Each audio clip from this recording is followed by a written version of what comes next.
Saint Augustine, The Harmony of the Gospels, Book 2.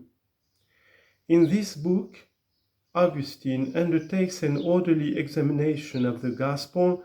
according to Matthew unto the narrative of the Supper, and institutes a comparison between it and the other Gospels by Mark, Luke, and John, with the view of demonstrating a complete harmony between the four evangelists throughout all these sections. The prologue. Whereas in a discourse of no small length and of imperative importance, which we have finished within the compass of one book, we have refuted the folly of those who think that the disciples who have been given us these gospel histories deserve only to be disparagingly handled for the express reason that no writings are produced by us with the claim of being compositions which have proceeded immediately from the hand of that Christ, whom they refuse indeed to worship as God, but whom nevertheless they do not hesitate to pronounce worthy to be honored as a man far surpassing all other men in wisdom. And as further we have confuted those who strive to make him out to have written in a strain suiting their perverted inclinations, but not in terms calculated by their perusal and acceptance, to set men right or to turn them from their perverse ways. Let us now look into the accounts which the four evangelists have given us of Christ, with the view of seeing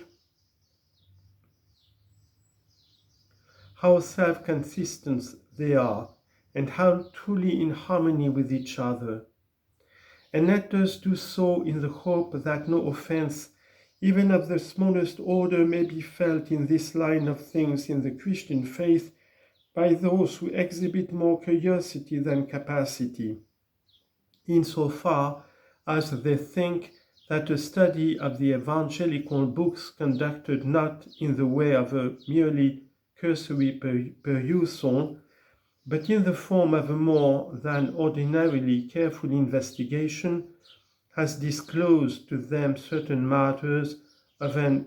inapposite and contradictory nature.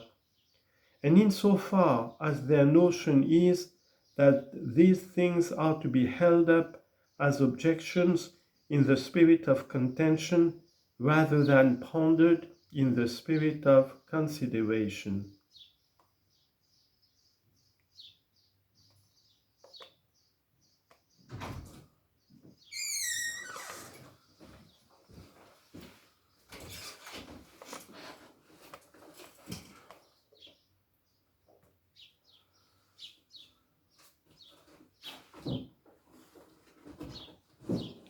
Chapter 1.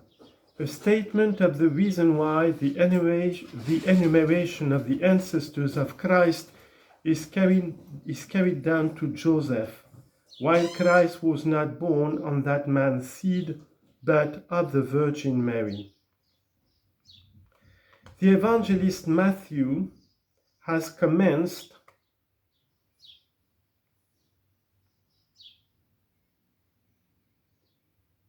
his narrative in these terms: the book of the generation of Jesus Christ, the son of David, the son of Abraham. By this exordium he shows with sufficient clearness that his undertaking is to give an account of the generation of Christ according to the flesh. But according to this, Christ is the Son of Man, a title which he also gives very frequently to himself, thereby commending to our notice what in his compassion he has condescended to be on our behalf. For that heavenly and eternal generation, in virtue of which he is the only begotten Son of God,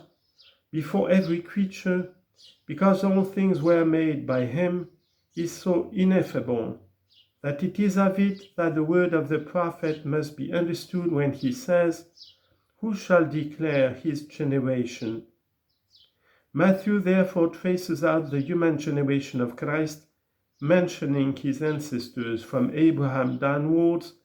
and carrying them on to Joseph, the husband of Mary, of whom Jesus was born. For it was not held allowable to consider him dissociated from the married estate which was entered into with Mary, on the ground that she gave birth to Christ, not as the wedded wife of Joseph, but as a virgin. For by this example, an illustrious recommendation is made to faithful married persons of the principle that even when, by common consent, they maintain their continence, the relation can still remain and can still be called one of wedlock, inasmuch as, although there is no connection between the sexes of the body, there is the keeping of the affections of the mind. Particularly so for this reason, that in their case we see how the birth of a son was a possibility apart from anything of that carnal intercourse, which is to be practiced with the purpose of the procreation of children only. Moreover, the mere fact that he had not begotten him by act of his own was not sufficient reason why Joseph should not be called the father of Christ. For indeed he could be in all propriety the father of one whom he had not begotten by his own wife,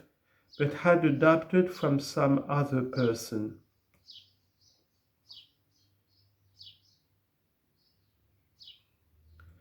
Chapter 2. An explanation of the sense in which Christ is the Son of David, although he was not begotten in the way of ordinary generation by Joseph, the son of David.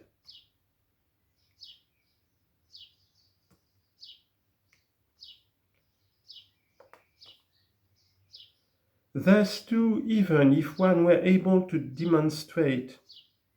that no descent according to the laws of blood could be claimed from David for Mary, we should have warrant enough to hold Christ to be the son of David, on the ground of that same mode of reckoning by which also Joseph is called his father. But seeing that the Apostle Paul unmistakably tells us that Christ was of the seed of David according to the flesh,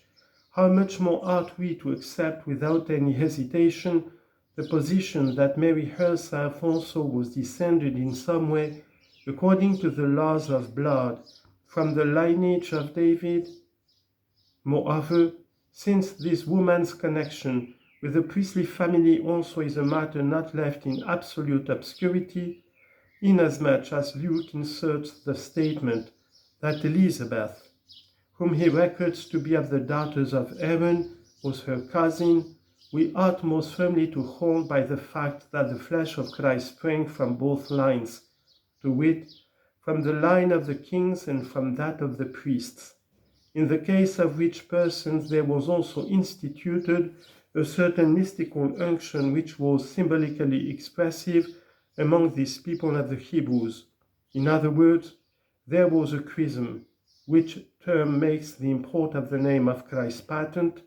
and presents it as something indicated so long time ago by an intimation so very intelligible.